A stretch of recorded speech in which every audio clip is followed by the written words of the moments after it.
there, welcome to the garden. We are at about 6 weeks till the last frost. I feel like I should start kind of countdown. I don't know. Whenever we start getting this close to the last frost, it feels like this sort of momentous time. We've got a lot of wind today. We've been having a ton of wind. Oh my gosh. Oh, I feel like this is gonna blow on the camera. We've had so much wind.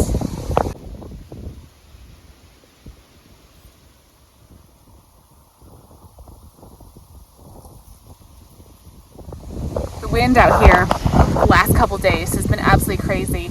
Some of these trees, there's like a whole kind of wooded section of our property, and there have been a few big trees that have come down this week. It's been pretty interesting to watch. Some really, really massive trees.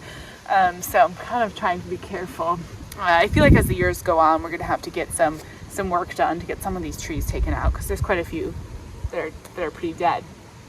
But today, because there've been all these trees falling down and everything, there's a bunch of sticks, and I am working on filling my raised beds back here, and I'm using some sticks and some of the dead growth and leaves and stuff just to add a layer to the base of the raised bed, so hopefully I can get them filled, and then, you know, that'll just be kind of nice. Of course, you know, you could just fill the whole raised bed with soil, which would probably be ideal, but I just built that huge kitchen garden out in the front yard, and of course, you know, it just gets expensive. So I'm just going to use some sticks and twigs. Ultimately, I think as the years go by, it won't hurt the raised beds any to have some of this in here. This will all decompose, especially living here in Virginia. We get a ton of rain. I don't know how much rain we get a year, but it's a lot. And so I feel pretty confident that these twigs are going to break down. Of course, I'm going to be watering these beds, so like there's going to be a whole breakdown process of this. So today I am just going to fill these 2 raised beds, and then I'm going to go slowly on building all the new raised beds in this space, but I'm going to fill a couple and just get them started. I just want to get this space back here going, and I know I have plenty of time, but I don't know, I just don't feel like waiting. So I feel like the sooner I get these things done, then there'll be just more time to do other things, and time is always kind of, for me, the like biggest challenge. So I'm gonna go ahead and work on filling these beds with twigs.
All right, 1 raised bed filled.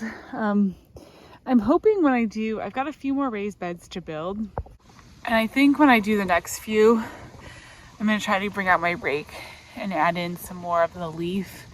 And there's a lot of like really decomposing kind of, you know, logs and stuff out here, so I feel like that's really, really good rich nutrients.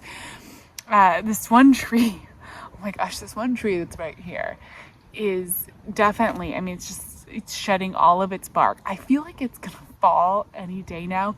It's even been just like creaking in the wind while I'm out here, so I'm definitely kind of being careful around it.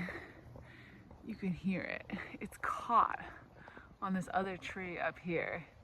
So we might have to get someone out here to take care of this if it doesn't fall down in the next snowstorm, because whoa, I don't know. It doesn't look very safe.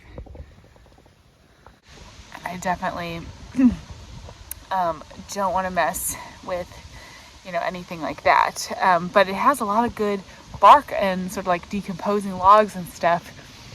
Well, the bark at the bottom. So I might just get my rake when I do the other beds and come in and rake it. This is going to be an interesting week. I may do some more planting this week. It's an interesting week because we are still waiting on a chance of snow. So we may get some snow, we may not. So it'll be really interesting to see if we actually end up getting a snowstorm. Last week they were saying we could get up to 12 inches of snow, which is just so crazy for this area because we don't usually ever get anything anywhere near that. That's really, truly just kind of bizarre. So we'll see how this week, that might be the end of that tree too, if we get snow like that. I don't know. I mean, but anyways, yeah, so it's just been it's going to be interesting to see, but I might plant, I have like some garlic, I have some alliums and things, so we'll see. Maybe I'll get them planted this week, but if nothing else, I'll get this raised bed is full, and I think I'm going to fill the other ones hopefully over the course of the week. It would be nice to just do some work on that. And then we're like one step closer to planting, as I said though, 6 weeks out to last frost. So still have a bit of time, which is kind of nice. And I'm just trying to get these things done incrementally. Garden soil is just always like the biggest piece of the puzzle and takes a lot of time and investment. So trying to kind of like get that fixed with the raised beds, and then we'll keep going from there. All right, so I am inside today. It's pretty chilly.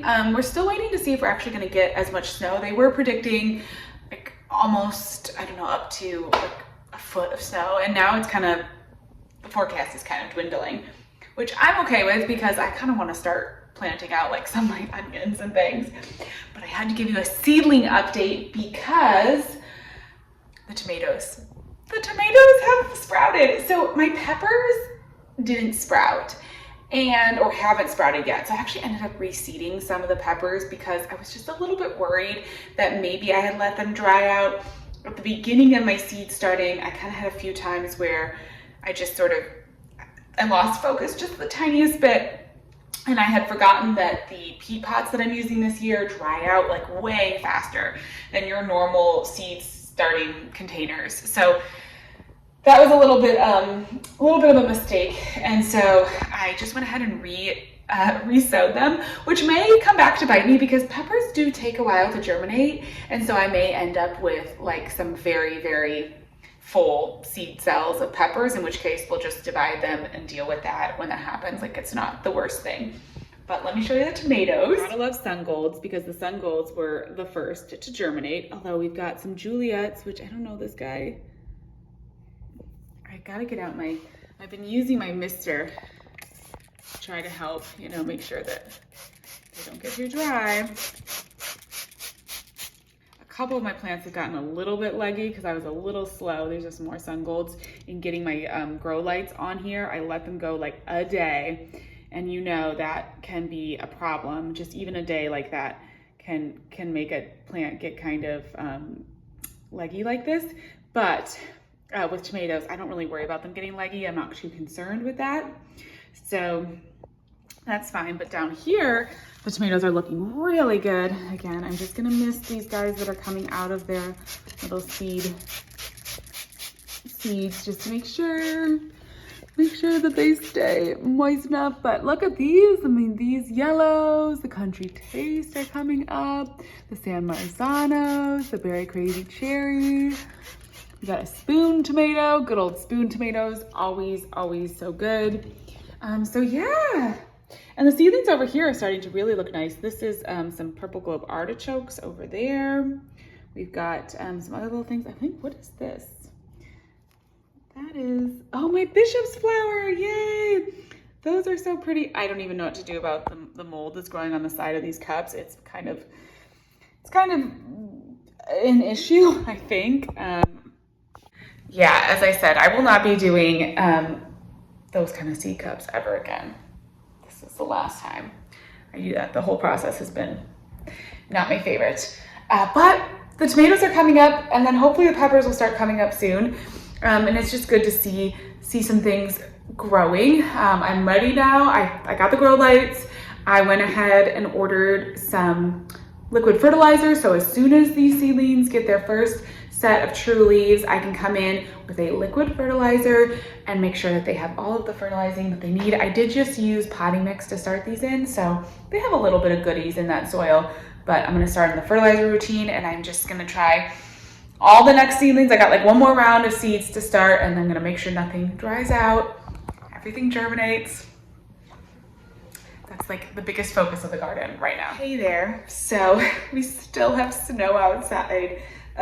It's just cold and snowy, and so there's really not much that I can do out in the garden, and I honestly haven't even been really back there in a couple days. But the seedlings are doing really well, and I've been checking on them. Everything's coming up. We got more tomatoes coming up. Look at all these little baby tomato plants. It's so exciting. Like that feels like spring.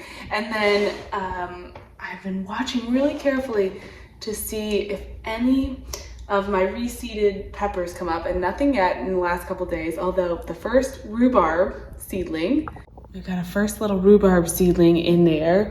And then I went ahead and did a whole other tray. Where are they? Okay, right here.